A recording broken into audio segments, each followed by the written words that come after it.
2 రోజుల క్రితం మాజీ సీఎం జగన్మోహన్ రెడ్డి గుంటూరు జిల్లా జైలుకు వెళ్లారు. జైల్లో ఉన్న మాజీ ఎంపీ నందిగాం సురేష్ ను పరామర్శించేందుకు వెళ్లిన ఆయన్ను చూసేందుకు పలువురు అభిమానులు ఎగబడ్డారు. ఆయన జైల్లోకి వెళ్లి సురేష్ ను పరామర్శించి వచ్చిన తర్వాత మీడియా పాయింట్ లో మాట్లాడేందుకు సిద్ధమయ్యారు. అప్పుడే యూనిఫామ్ లో ఉన్న లేడీ కానిస్టేబుల్ జగన్ వద్దకు వెళ్లింది. తనతో పాటు తన కుమార్తెను కూడా తీసుకెళ్లి ఆశీర్వదించాలంటూ కోరింది. వెంటనే ఆమె కుమార్తె కూడా జగన్ తో పాటు తన తల్లిని సెల్ఫీ తీసుకుని ఎగిరి గెంతులేసింది. ఆమె ఆనందానికి అవధులు లేకుండా పోయాయి. అయితే ఇదంతా మీడియా కెమెరాల ముందే జరగడం, డ్యూటీలో యూనిఫామ్ లో ఉన్న మహిళా కానిస్టేబుల్ వచ్చి సెల్ఫీ దిగడం అన్ని కెమెరాల్లో రికార్డైంది. వెంటనే ఆమె ఎవరన్న చర్చ మొదలైంది.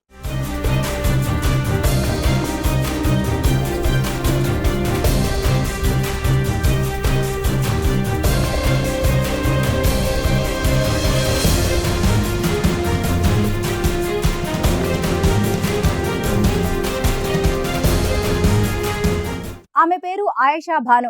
ఆమె గుంటూరు జైల్లో వార్డెన్ గా పనిచేస్తున్నట్టు గుర్తించారు. జగన్ అంటే ఆమె కూతురికి ఎంతో అభిమానం. ఆయన తన తల్లి పనిచేస్తున్న జైలు వద్దకే వస్తున్నాడని తెలుసుకుని బతిమలాడి జగన్ తో సెల్ఫీ తీసుకునేందుకు జైలు వద్దకు వచ్చింది. అభిమానులు ఎగబడడంతో ఆమె వెళ్లలేక డ్యూటీలో ఉన్న తన తల్లితో సహా సెల్ఫీ దిగడానికి వెళ్ళింది. అదే ఇప్పుడు వివాదాస్పదమైంది. సర్వీస్ రూల్స్ కు విరుద్ధంగా వ్యవహరించిన ఆయేషా భానుకు చార్జ్ మెమో ఇచ్చారు.